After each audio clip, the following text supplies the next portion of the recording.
ନା ନା ଜମା ସେ କାନ୍ଦୁନି ସେ ମିଛରେ ମାନେ ପତିଆରା କରୁଛି। ବର୍ଷା ତାକୁ କିଛି କହିନି କି ସିଏ ତାକୁ କିଛି କହିନି। ତମେ ତମ କଳା ଦେଖୁନୁ ତ ଭଗବାନ ଦେଇଛି, ତମେ ଆକ୍ଟିଂ କରୁନ। ବର୍ଷା ତମେ ତମ ଆକ୍ଟିଂ କରୁନ। ଏ ଶସ୍ତା କାରବାର କାହିଁ କରୁଛ ଦି ଜଣ ଯାକ? କଳାଟାକୁ କାହିଁ ନିନ୍ଦ କରୁଛ? ତମକୁ ଜଗନ୍ନାଥ ଆଲ୍ଲାହ ଯୀଶୁ ସରସ୍ୱତୀ ଗଣେଶ କଳା ଦେଇଛନ୍ତି, ତାକୁ କାହିଁ ଲୋପ କରୁଛ ତମେ?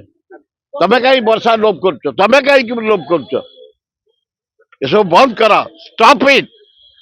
ତମେ ଆକ୍ଟିଂ କରିକି ଆମକୁ ଯୋଉ ହସଉଛ ହସା, ତମେ ଆକ୍ଟିଂ କରିକି ଆମକୁ କନ୍ଦଉଛ ହସା, ଏଇଭଳିଆ ପ୍ରଶ୍ନ ବନ୍ଦ କର। ସେ କାହିଁ ସେଗୁଡା ଶୁଣୁଛନ୍ତି? ଏଗୁଡା ବେକାର କଥା। କଳାକାର ମାନେ ସମସ୍ତଙ୍କ ସହିତ ସମ୍ପର୍କ ରଖନ୍ତି, ସେଗୁଡାକ ଏତେ ମିନ୍ ଦେବା ଉଚିତ ନୁହଁ। ଏ ବେକାର ସେଗୁଡାକ ଶସ୍ତା କଥା କହୁଛନ୍ତି। ବିଲକୁଲ ବିଲକୁଲ ସେ ସବୁ ଇଏ ବଦନାମ କଳାକୁ ନିନ୍ଦିତ କରନି। ହଁ କଣ କହୁଥିଲ?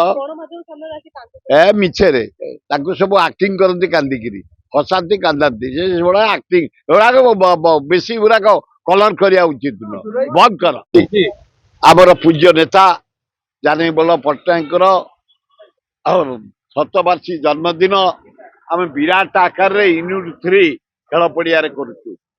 ଆମ ନେତା ନିରଞ୍ଜନ ପଟ୍ଟନାୟକ ନେତୃତ୍ୱରେ ତାଙ୍କଠୁ ଅର୍ଡର ପାଇ ଖୋର୍ଦ୍ଧାରେ ଆମେ ଗୋଟେ ପ୍ରିପାରେସନ ମିଟିଂ କରିଥିଲୁ। ସଞ୍ଜୟ ପଟ୍ଟନାୟକ ନେତୃତ୍ୱରେ ପୃଥ୍ୱୀରାଜ ପଟ୍ଟନାୟକ, ପ୍ରଦୀପ ସାହୁ ଆମର MLA, ପ୍ରଦୀପ ଇଏ ସ୍ୱାଇଁ, ଚିଲିକା ବେଣୁ ଭୋଇ, ଜୟନ୍ତ ଭୋଇ, ଆମର ଯେତେ କର୍ପୋରେଟର ଅଶୋକ ମାନେ ଆମର ମଗରାଜ, ଆମର ଡଲୁ, ଆମେ ସମସ୍ତେ ବସି ଡିସାଇଡ୍ କରିଛୁ 4-5 ହଜାର ଲୋକ ଭୁବନେଶ୍ୱର ଜଟଣୀରୁ ଚନ୍ଦ୍ରଶେଖରପୁର ଇଏ ଆମର ଆଚାର୍ଯ୍ୟ ବିହାର ପଟ ଦେଇ, ବାଣୀ ବିହାର ପଟ ଦେଇ ଏବଂ ଆମର ଯୋଉ ରାମ ମନ୍ଦିର ଅଛି ଚର୍ଚ୍ଚ, ସେଇଠି ଏକାଠି ପାଇକ ବାଦ୍ୟ ବଜେଇ ବୁଢାର ଜନ୍ମଦିନକୁ ଆନନ୍ଦରେ ଉଲ୍ଲାସରେ ପାଳନ କରିବୁ।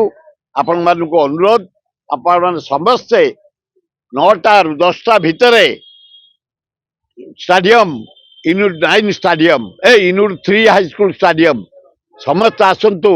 ଆମର ଯୋଉ ଅପ୍ରିୟ ନେତା, ଅତି ଶିକ୍ଷିତ ନେତା ଏବଂ ଯେ କରିଛନ୍ତି 1000 ଦିନେ 1000 କୋଟିର 1000 ଶିଳ୍ପ, ଯେ ଇରିଗେସନ କରିଛନ୍ତି, ଯେ ଏଜୁକେସନ ବଢେଇଛନ୍ତି, ଯେ ହେଲ୍ଥ ବଢେଇଛନ୍ତି, ଯେ ଆଦିବାସୀ ହରିଜନ କାର୍ଯ୍ୟକ୍ରମ କରିଛନ୍ତି, ଯେ ନନ୍ଦନକାନନ ଏବଂ ଅଭୟାରଣ୍ୟ ଗଢିଛନ୍ତି, ଯେ ଭୁବନେଶ୍ୱରକୁ ବିରାଟ ଭୁବନେଶ୍ୱର ଚନ୍ଦ୍ରଶେଖରପୁର କହି ନନ୍ଦନକାନନ ମିଶେଇଛନ୍ତି, ବରମୁଣ୍ଡାକୁ ଲକ୍ଷୀସାରକୁ ମିଶେଇଛନ୍ତି, ଯେ ବିରାଟ ଓଡ଼ିଶାର ପରିବର୍ତ୍ତନ କରିଛନ୍ତି।